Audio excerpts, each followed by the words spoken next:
Buenas tardes. Estamos en una nueva edición del Sofá Inmobiliario del IE Real Estate Club.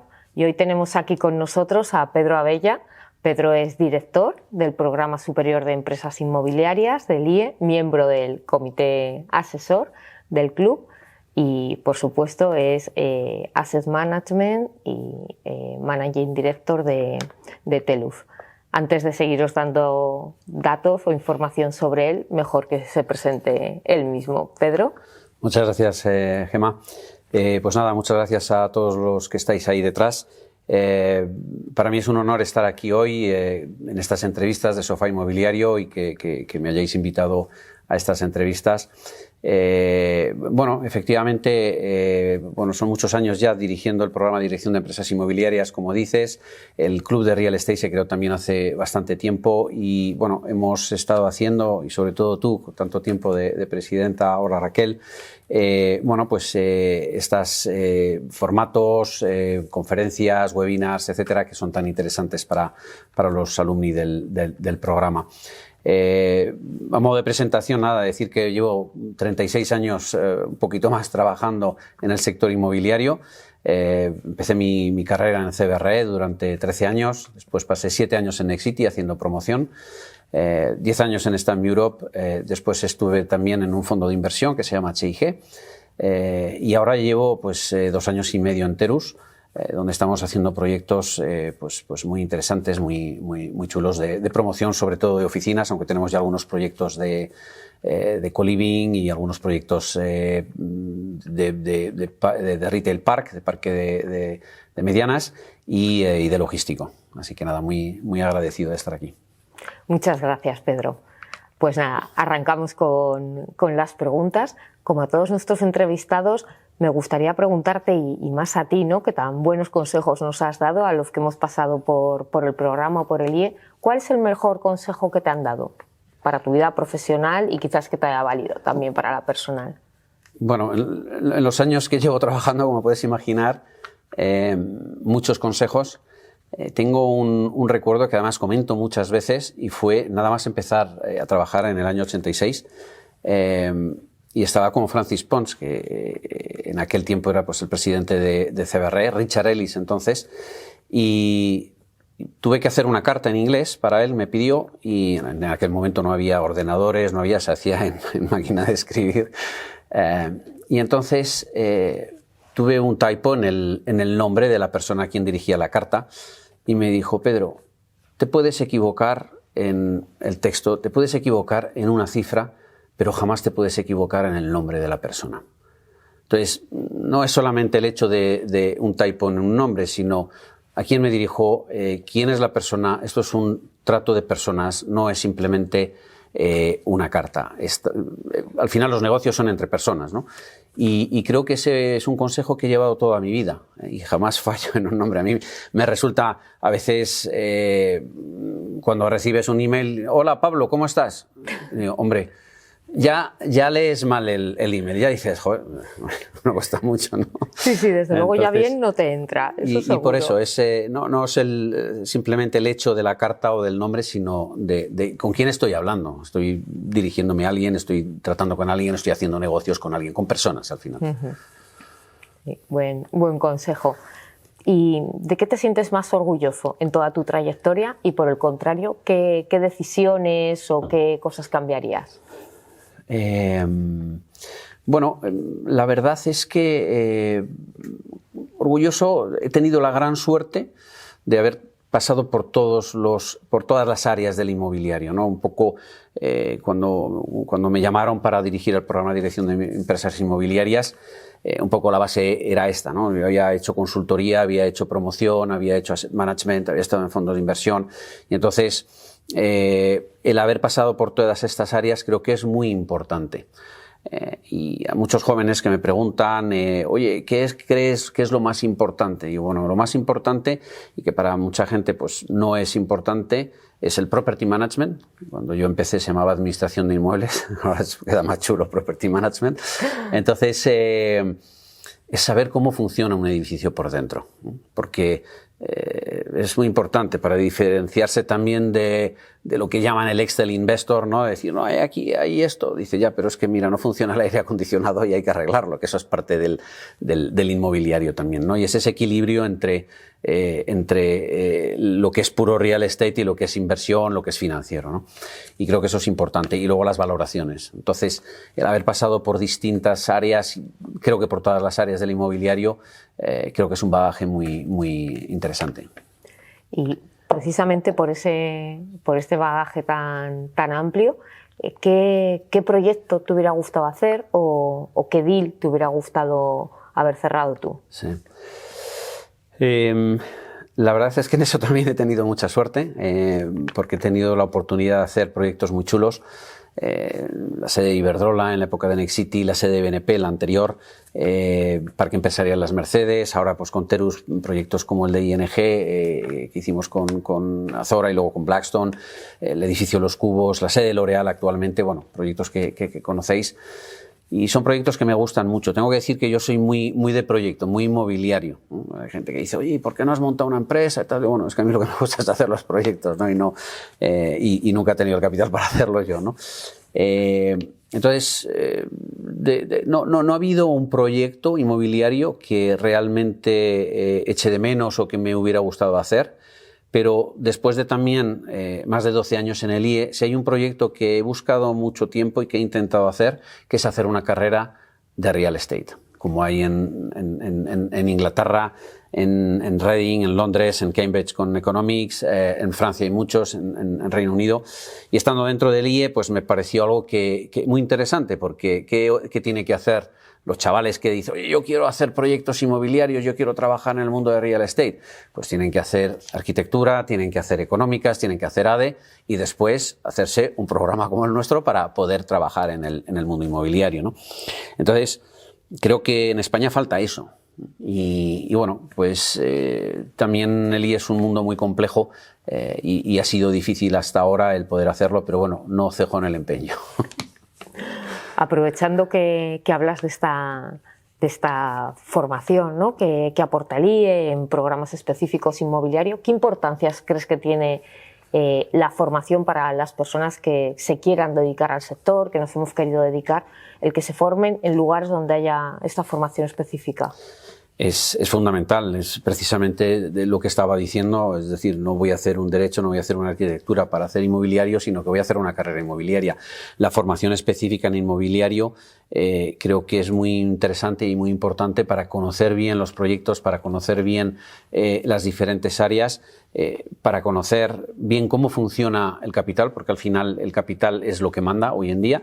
Vivimos en un mundo capitalista, es lo mejor que conocemos hasta la fecha y bueno, pues hay que saber cómo responde los proyectos, las inversiones al capital, ¿no? Entonces es fundamental, ¿no? La formación específica. Y continuando con estos aspectos de formación o de capacidades, si tuvieras que fichar dos, tres, equipo nuevo, analista o gente que te vaya a dar soporte y recorrido en tu actividad como asset en Telus, ¿qué capacidades les pedirías? ¿O qué cualificaciones, ¿no? Sí, bueno, cualificaciones, hoy en día los chavales están muy preparados. En el análisis financiero, la modelización financiera creo que tienen que tenerla, pero yo pediría ambición, es muy importante, tecnología. La tecnología hoy en día es muy interesante, muy importante y fundamental, y pediría energía. Yo recuerdo hace muchos años un anuncio de baterías.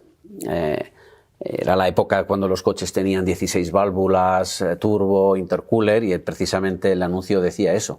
Decía, ni los 240 caballos, ni el turbo intercooler, ni las 16 válvulas harán nada si tu coche no arranca. Baterías Barta. Entonces, esto es lo mismo. Tú puedes tener una formación magnífica, un máster en Wharton para financiero, que si no quieres, no. Entonces esa energía es fundamental. Sí, la actitud, ¿no? Ante todo. Exacto. En la vida. ¿Y cuál crees que va a ser la tendencia que va a dominar el sector los próximos meses? Bueno, esto es complicado. Bueno, meses en el mundo inmobiliario, meses es muy cortito. Quizá vamos a ver si cuestiones como la guerra de Ucrania son meses realmente y acabamos con esta farsa, ¿no?, que tenemos, por llamarlo de alguna forma. Pero bueno, la tendencia a corto plazo es una tendencia que ya ha empezado hace tiempo y es todo lo que significa, y bueno, en el programa de dirección de empresas inmobiliarias del IE sí que lo hemos metido ya, que es lo que yo llamo la transversalidad de los usos, o lo que mucha gente llama la hotelización de los usos. Entonces, todos estos facilities, al final, todos estos servicios que se dan en un hotel y que, bueno, pues que al final hacen que tu vida sea más fácil, y que puedas trabajar mucho mejor, ¿no? Me encanta el logo, el moto que tiene W, que es los hoteles W, que es whatever, whenever. Lo que quieras, cuando quieras. Tuvieron que poner if it's legal, porque la gente pide cosas raras, pero esto es lo mismo, es decir, qué es lo que usted quiere, qué es lo que usted necesita, nosotros se lo damos, ¿no? Eso ahora mismo lo tenemos en las oficinas también, que son los coworking, los flexible spaces, tenemos en el residencial lo que es el co-living, lo que es el cohousing, el build to rent y bueno, pues todas estas nuevas tendencias que están aquí para quedarse. Hablando de tendencias, una de las mayores, y tú lo comentabas antes, ¿no?, la necesidad del conocimiento, de esta tecnología. ¿Qué importancia dais en Telusa al uso de la tecnología hoy en día? Es fundamental. En el día a día laboral, ¿no? Más bien. A ver, desde el principio ya el proyecto se hace con BIM, Building Information Modeling, es fundamental hoy en día. No concebimos ningún proyecto sin BIM. Y a partir de ahí, pues toda la tecnología para obtener lo que son los sellos de sostenibilidad. Los proyectos que hacemos son LEED Platinum y por tanto pues tienen unos requisitos. La gestión de los edificios, yo estoy intentando en todos los proyectos nuevos crear un Digital Twin, un gemelo virtual para la gestión autómata prácticamente y en remoto de los edificios. El gemelo virtual, la ventaja que tiene es que es capaz de con millones de datos que toma, poder tomar decisiones por sí mismo, ¿no? Entonces, claro, esto es fundamental, ¿no? Temas como beacons, como IoT y algunos otros, pues son fundamentales. Blockchain también. Aquí no hacemos valoraciones masivas, pero en algunos otros sitios, en Archige, por ejemplo, sí que hice AVMs. La tecnología es fundamental y quien no lo quiera entender, pues que mire a Nokia o que mire a Kodak y vean qué es lo que les pasó. Totalmente. Y esta pregunta que nos la dejó Miquel de regalo para trasladársela a todos los entrevistados que pasáis por el sofá. ¿Qué mito inmobiliario te gustaría desmontar? Bueno, la verdad es que hemos tenido... la gran recesión fue una crisis brutal en España, acabó con mucho intrusismo y se ha profesionalizado mucho, eso era un poco lo que le faltaba, pero hay un mito que me hace mucha gracia y que todavía hay gente que dice que es el mundo inmobiliario es un mundo de machotes.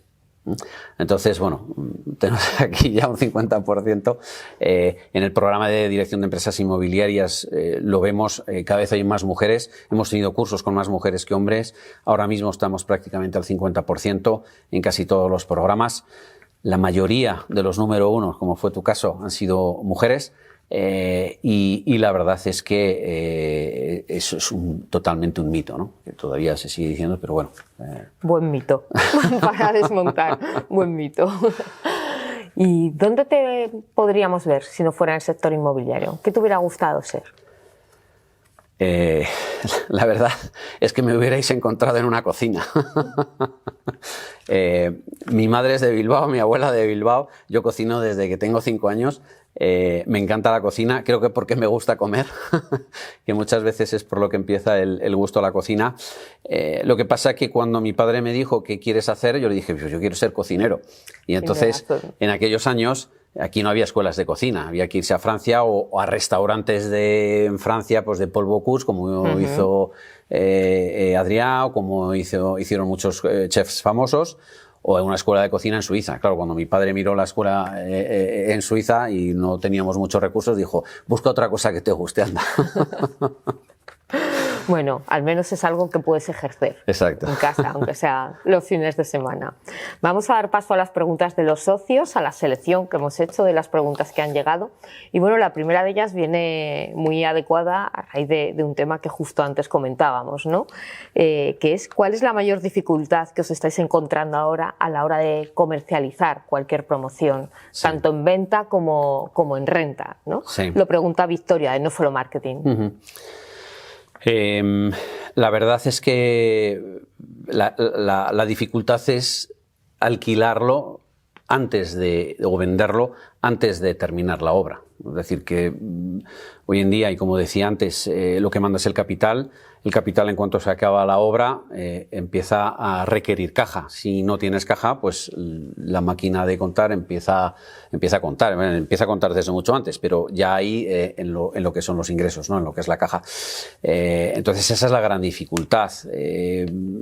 Estamos más acostumbrados en el mercado, porque quizá eso se te debería tener en cuenta en los modelos financieros, pero hemos mal acostumbrado tanto en venta en residencial, cuando se vendían viviendas sobre plano, que se vendían todas sobre plano, o alquiler de oficinas. Nosotros tenemos ahora algunos de los proyectos que están en obra y todavía no se han alquilado. Algunos sí, el de ING también se alquiló antes de terminar, pero hay otros que no, que siguen su marcha. El edificio Los Cubos que hacemos con Henderson Park, ahí evidentemente no se ha alquilado y bueno, ya se ha terminado la obra.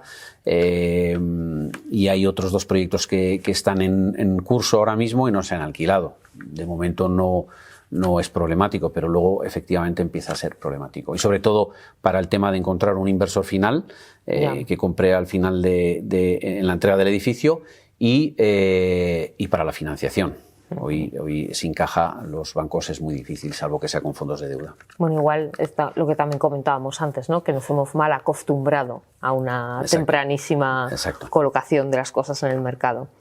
Nos pregunta Jesús de Mac Residencial, ¿cómo crees que afectará la nueva ley de vivienda al mercado de alquiler y, lógicamente, a la oferta? Si esta va a reducirse, porque se van a poner menos viviendas en Esto está testado en marcha. En otras ciudades como Berlín, como Sydney, donde no ha funcionado, pero vamos, no hace falta que pase en otras ciudades. Esto se estudia en primero de economía y se estudia, yo esto lo estudié en el bachillerato, es decir, la ley de la oferta y la demanda, ¿no? Entonces, el problema que tenemos en España es que la administración no se hace cargo de los problemas que tiene con el problema de la vivienda. Entonces, ¿qué es lo que tiene que hacer? Dotar de viviendas para que con más oferta el precio baje. Es que es una ecuación muy fácil, no tiene mucha más. En la Comunidad de Madrid ha habido el Plan Vive, que han creado una serie de suelos. ¿Qué ocurre? Que el suelo, al ser una concesión, el canon es muy bajo. Si normalmente el precio del suelo suele estar entre un 25 y un 30% del valor total del proyecto, esto significa que el precio del alquiler lo podemos reducir en ese margen prácticamente. Entonces ahí vamos a tener vivienda en alquiler asequible con el mismo beneficio para el promotor, en una colaboración público-privada. Continuando con el tema de vivienda, te quería preguntar, Javier Pérez de Río Duero, en este mercado residencial y más concretamente en el residencial de alquiler, según está la legislación actual, las leyes en los contratos por la LAO entre propietarios e inquilinos, ¿qué herramientas o qué estrategias se pueden establecer a la hora de confeccionar los contratos de manera que queden lo más blindados posibles y no haya problemas, ¿no? con los inquilinos, con los arrendamientos posteriormente? Sí. Y si hay estos problemas con este arrendamiento, ¿qué estrategias se pueden tener de cara a no tener que esperar a la celebración de un juicio, que todos sabemos que se pueden dilatar en el tiempo? Y máxime desde que hemos sufrido todo el tiempo de pandemia y hemos visto cómo la protección ante personas que se consideran en una situación vulnerable, que por otro lado es una protección lícita, pero ha hecho que haya habido una mayor dificultad a la hora de poder resolver estos contratos, ¿no? Sí. Es la misma situación que la anterior. Tenemos a una administración que no es capaz de gestionar la protección a las familias. En Francia, el propietario de un piso, de una vivienda, no le pagan 2 meses, 3 meses, no más, ¿no? Se celebra un juicio muy rápido y echa a la familia. Y dices, hombre, una familia con 2 niños, con no sé qué y tal. Y dices, sí, es que yo no soy una ONG, esto se ocupa la administración. Y ahí la municipalidad, la comuna, es quien se ocupa de esa familia y le dará los medios que necesite, una vivienda, un alojamiento, pero no traslada a la administración el problema a los propietarios. Entonces, la ley ha protegido mucho siempre al arrendatario y a las familias y no tanto al propietario. Es verdad que se ha mejorado mucho porque la antigua ley de arrendamientos urbanos, aquello era una sangría total y entonces no se podían alquilar las viviendas, ¿no? Pero aún así sigue estando muy encorsetada. ¿Qué herramientas tienes? Avales, la propia fianza, que en teoría solo sirve para daños materiales en la vivienda, no para falta de pagos. Y poco más. Ahora está haciendo mucho la gente también seguros donde o paga bien el arrendatario o el arrendador en un caso que diga, oye, mira, ya lo pago yo, pero por lo menos me aseguro de que si no me pagas, por lo menos yo voy a cobrar mis rentas. ¿Y el tema de un aval bancario, aunque tenga un coste, incluso propuesto por el propietario? Sí, también el aval sí. Lo que pasa es que el aval hay veces que cubre un tiempo, porque claro, sí, un aval de un año, de 2 años, al meses, final, claro. y el tiempo pasa muy rápido y los juicios no son tan rápidos. ¿Cómo crees que deberían enfocar las compañías, que en vuestro caso sé que es algo que estáis haciendo, ¿no? Pero la adopción de la sostenibilidad en todos sus procesos, no solo quizás en vuestro caso, ¿no? En las promociones que estáis llevando a cabo, sino en general? Sí. En la implementación un poco en el ADN de la empresa. Bueno, es fundamental. Aquí tuvimos a presidentes de gobiernos de todo el mundo hablando sobre la sostenibilidad, la conferencia de París, etcétera, pero hasta que Larry Fink, el CEO de BlackRock, no dijo que todas sus inversiones tenían que ser sostenibles, la gente no ha tomado partida, ¿no? Y ahora es cuando se empiezan a hacer. El ESG es fundamental y el ESG no solamente incluye la sostenibilidad en los proyectos, en los inmuebles, sino que también dentro de las empresas, la forma de actuar, la forma de de trabajar, de llegar al trabajo, de teletrabajar, etcétera. Todo esto es muy, muy, muy importante. Por supuesto, como decías, en los proyectos nosotros trabajamos con LEED Platinum, lo obtenemos y cumple con todos los requisitos. Pero no es el tope, es decir, que el límite estará cuando sean edificios pasivos. Pasa que hoy en día todavía no es rentable. Bueno, y lo que comentas en las compañías, yo creo que es muy interesante esa visión casi más relacionada con una certificación WELL, ¿no? Con ese Exacto.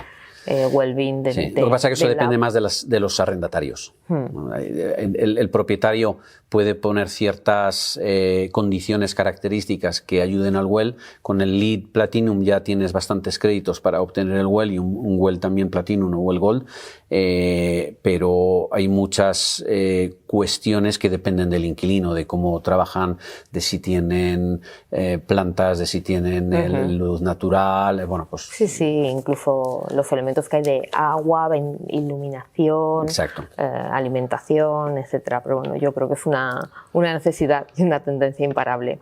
Y Gonzalo Chavarri, que había hecho la pregunta anterior, también nos pregunta, que me parece muy interesante, ¿no? Y más Gonzalo, que siempre está innovando, ¿qué opinas de todos los nuevos modelos de negocio que nos encontramos en el inmobiliario? Desde e-buyers como Clicalia, como Tico, a crowdfundings como Houses, que tuvo polémica, Urbanitae, o modelos de compra compartida. Sí, son modelos que han surgido y que han llegado, como decía con las otras tecnologías, han llegado para quedarse. Habrá, como en todo, muchas empresas que caerán por el camino y muchas otras que triunfarán, pero es necesario. El blockchain ha ayudado mucho a esto. El blockchain, que empezó para temas de contabilidad, al final tiene mucha repercusión en el inmobiliario y puedes hacer pues desde registro de operaciones, VDRs, valoraciones masivas, registros de la propiedad, crowdfunding, ventas también. hay un país, Estonia es el país más digitalizado del mundo, empezaron prácticamente de cero y pues lo han hecho todo digital y todos los registros de la propiedad son digitales, ¿no? Entonces es a lo que tendemos, ¿no? y a lo que vamos, yo creo que tienen, vamos, es el futuro que ya está aquí.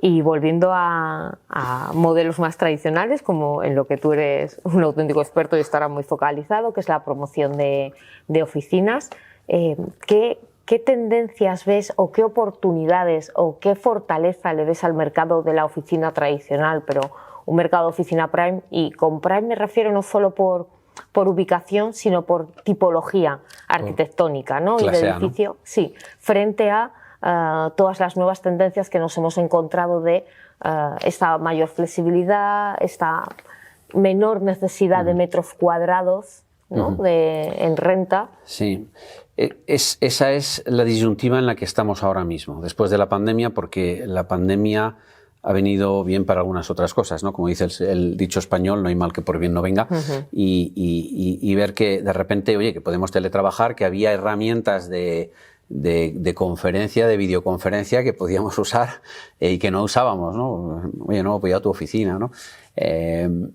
Yo no estoy seguro de si se van a usar menos metros, porque efectivamente a lo mejor se van a usar menos metros de trabajo efectivo, pero creo que va a haber muchos espacios de trabajo conjunto, de reuniones, de trabajo en equipo, y que además tienen que ser amplios.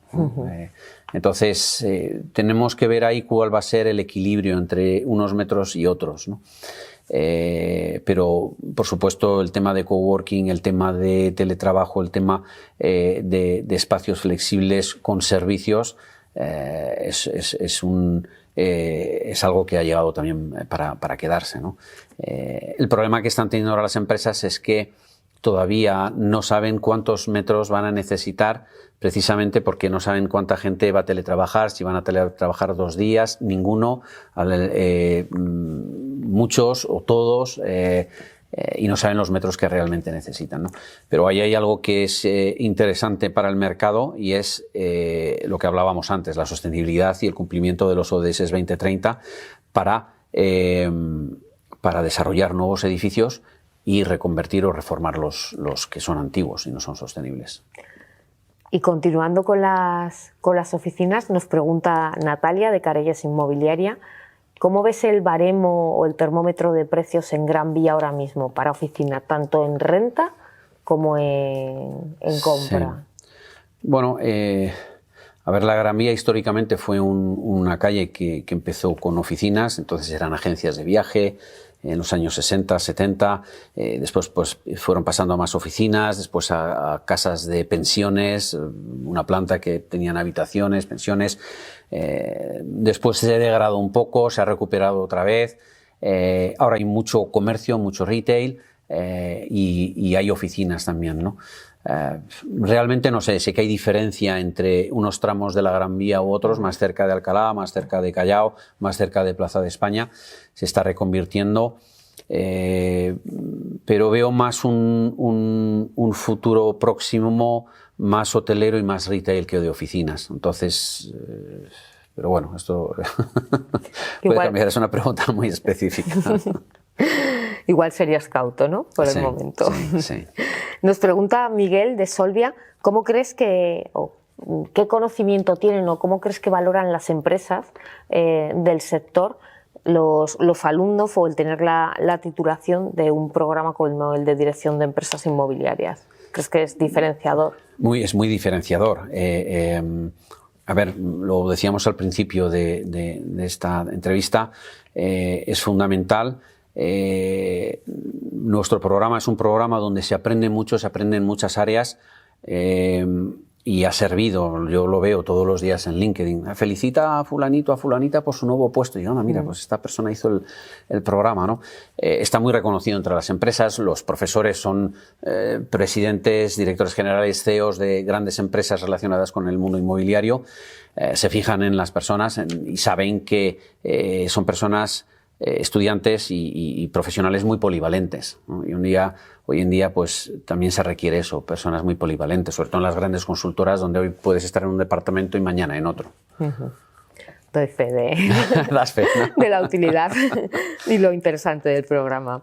Y para finalizar, volviendo a este Pedro quizás más personal, sí. ¿Qué 3 libros recomendarías que ningún profesional inmobiliario puede dejar de leer? A ver, aquí hay... O sea, libros inmobiliarios no hay. No tienen por qué ser buscar, sí, inmobiliarios. efectivamente, por eso digo, no, pero a lo mejor hay mucha gente que dice, a ver, te pones en internet, ¿cómo invertir en inmobiliario y hacerte millonario? ¿No? Y la persona que lo ha escrito dice, hombre, pues no veo que tú seas millonario, ¿no? Entonces, las ideas y la teoría están muy bien, pero luego la práctica es otra cosa, ¿no? Yo tengo ahí algunos libros que me han sido muy útiles y que pueden ser muy útiles dentro del mundo inmobiliario. El primero es ¿Quién se ha llevado de mi queso? De Spencer Johnson, me parece que era, ¿no?